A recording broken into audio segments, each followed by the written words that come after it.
Motorsport yang mencakup mobil di dunia ini sudah sangat banyak. Namun, yang tertinggi dan paling dianggap prestisius tentu aja Formula One. Kenapa bisa? Ya tentu aja karena Formula One adalah puncak dari segala puncak teknologi yang ada di dunia. Mobil mana lagi yang bisa belok di tikungan dalam kecepatan lebih dari 200 km per jam? Jawabannya tidak ada. Namun, selain Formula One, sebenarnya ada juga balapan yang dianggap prestisius juga oleh kebanyakan orang. Dan tentu aja balapan tersebut adalah Le Mans. Mobil Le Mans memang memiliki downforce yang sangat tinggi seperti halnya Formula One, tapi tidak setinggi itu downforce-nya, sehingga mobil Le Mans tidak bisa berbelok dengan cepat seperti mobil Formula One, walaupun sebenarnya bisa, tapi tidak secepat Formula One. Kemudian selain Le Mans, di bawahnya Le Mans ada juga motorsport yang biasa disebut balap GT Series. Nah, kalau di GT Series biasanya mobilnya masih seperti mobil pabrikan, mulai dari bentuk dan lainnya. Di balapan ini masih memiliki bentuk seperti mobil pabrikannya. Kemudian dari keseluruhan balapan yang ada seperti F1, Le Mans, dan GT Series sampai WEC ada satu kesamaan mereka. Ya, mereka membalap dengan format yang sama, hanya berbeda durasinya aja. Dan peraturan balapnya pun mirip-mirip.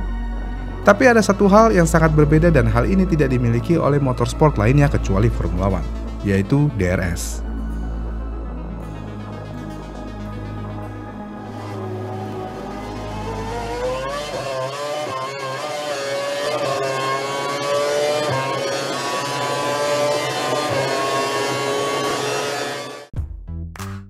Mobil Formula One adalah mobil yang memiliki DRS, dan DRS ini memiliki fungsi untuk mengurangi hambatan yang ada pada mobil. Dan biasanya di Formula One modern, DRS ini hanya boleh digunakan di zona tertentu atau DRS zone yang sudah ditentukan oleh penyelenggara. Biasanya sih DRS zone akan berada di lurusannya aja.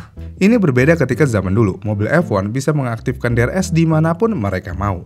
Pertanyaannya, kenapa balapan lain seperti Le Mans, Super GT, dan lainnya tidak memiliki DRS? Untuk menjawab pertanyaan ini, kita harus memahami perbedaan mendasar dalam struktur, format, dan tujuan dari masing-masing seri balapan. Selain itu, alasan teknis dan filosofi juga memainkan peran besar dalam keputusan tersebut. Pertama-tama kita pahami karakteristik balapan non-F1 dulu. Jadi, salah satu alasan utama balapan seperti Le Mans atau GT Series tidak menggunakan DRS adalah karena format balapan mereka yang berbasis multi-class racing. Maksudnya gimana? Jadi pada balapan ini berbagai jenis mobil dengan kecepatan dan spesifikasi berbeda akan berkompetisi di lintasan yang sama secara bersamaan. Misalnya Le Mans memiliki beberapa kelas seperti Hypercar, LMP2, dan GTE. Dan semua kelas ini akan membalap dalam waktu bersamaan tetapi memperebutkan podium di kelas masing-masing. Itu kalau Le Mans. Sedangkan untuk GT Series seperti GT World Challenge, kelas ini sering terbagi menjadi kelas GT3 dan GT4, di mana GT3 memiliki performa yang jauh lebih tinggi dibandingkan GT4. Dengan adanya balapan multi-kelas seperti ini, tentu aja akan ada perbedaan performa yang signifikan antara kelas-kelas tersebut, yang mana mobil dari kelas yang lebih cepat secara alami mampu menyalip mobil dari kelas yang lebih lambat tanpa kesulitan berarti. Misalnya, mobil GT3 yang lebih bertenaga tidak membutuhkan bantuan DRS untuk melewati mobil GT4, karena perbedaan kecepatan mereka sudah cukup besar. Sebaliknya, di Formula One, semua mobil berada dalam satu kelas yang sama, dengan performa yang sangat mirip satu sama lain. Ya berarti hal ini membuat proses menyalip menjadi lebih sulit, terutama di lintasan tertentu yang memiliki sedikit peluang untuk overtaking. Dan DRS hadir untuk mengatasi masalah ini dengan mengurangi hambatan aerodinamika saat mobil berada di zona DRS. Memungkinkan mobil di belakang untuk mendekat dan mencoba menyalip. Namun, selain alasan teknis, filosofi di balik balapan multi-kelas juga berbeda dari Formula One.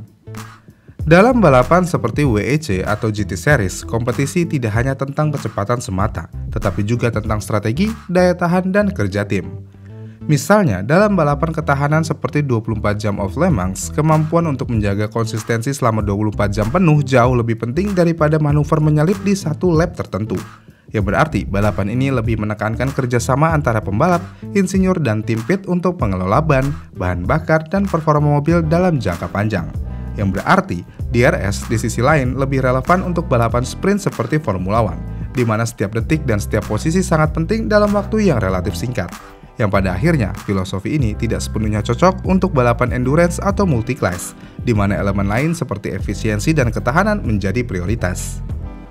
Tapi nih menariknya, sebenarnya nggak sepenuhnya DRS tidak pernah digunakan dalam balapan non-Formula One, Karena faktanya sebelum bertransformasi menjadi seri balapan berbasis mobil GT, DTM pernah menggunakan DRS ketika masih mengadopsi mobil prototipe Silhouette.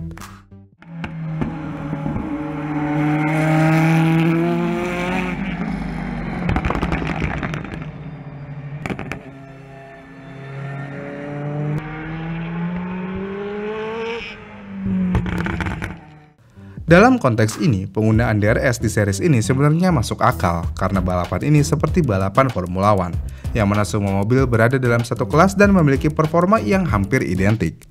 Namun, setelah DTM beralih ke format mobil GT3, penggunaan DRS dihentikan. Alasannya ya adalah karena kecepatan mobil GT3 yang lebih lambat dan format balapan yang lebih fokus pada daya tahan dan strategi membuat DRS tidak lagi relevan.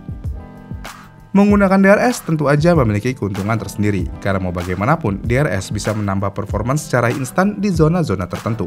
Walaupun begitu, DRS tidak selalu relevan dengan balapan yang ada di dunia ini, kecuali jika balapan Le Mans membalap dalam kelas yang sama, maka DRS cukup relevan digunakan bahkan cenderung wajib digunakan, karena semua terasa identik seperti Formula One. Namun jika masih multi-kelas, DRS malah memunculkan masalah baru dan terlalu berbahaya jika digunakan di dalam balap multi-kelas. Terlebih lagi jika melihat filosofi balap multi-kelas yang menawarkan tantangan unik seperti kemampuan untuk melewati mobil dari kelas yang lebih lambat dengan aman, manajemen lalu lintas di lintasan dan penekanan pada strategi jangka panjang, DRS memang tidak relevan. Yang pada akhirnya, setiap seri balap memang memiliki keunikan dan daya tariknya masing-masing, yang dirancang untuk menciptakan pengalaman yang berbeda bagi pembalap dan penontonnya. Teknologi seperti DRS mungkin menjadi ikon di Formula One, tetapi balapan lain membuktikan bahwa ada banyak cara untuk menciptakan kompetisi yang seru dan menantang tanpa DRS. Apalagi jika kita melihat peraturan BOP atau Balance of Performance di seri GT Series dan WEC, yang mana peraturan ini memiliki beberapa metode seperti penambahan balas atau pemberat untuk mobil yang terlalu dominan, pengurangan daya mesin melalui pembatasan aliran udara atau pengaturan ulang tenaga mesin, dan pengaturan hybrid deployment dalam WEC. Jadinya ya, buat apa DRS jika mereka sudah memiliki hal ini? Karena jika ada mobil yang terlalu dominan dan biasanya mobil tersebut dari tim yang kaya raya, yang berarti mereka memiliki segala sesuatu dengan cara yang berlimpah. Bukan hal yang sulit untuk membuat mobilnya bisa memecahkan semua BOP ini dengan adanya DRS. Jadinya ya, DRS benar-benar nggak relevan sama sekali dengan balapan non-F1. Gimana nih menurut kalian? Komen di kolom komentar di bawah ya, dan sampai jumpa di video selanjutnya.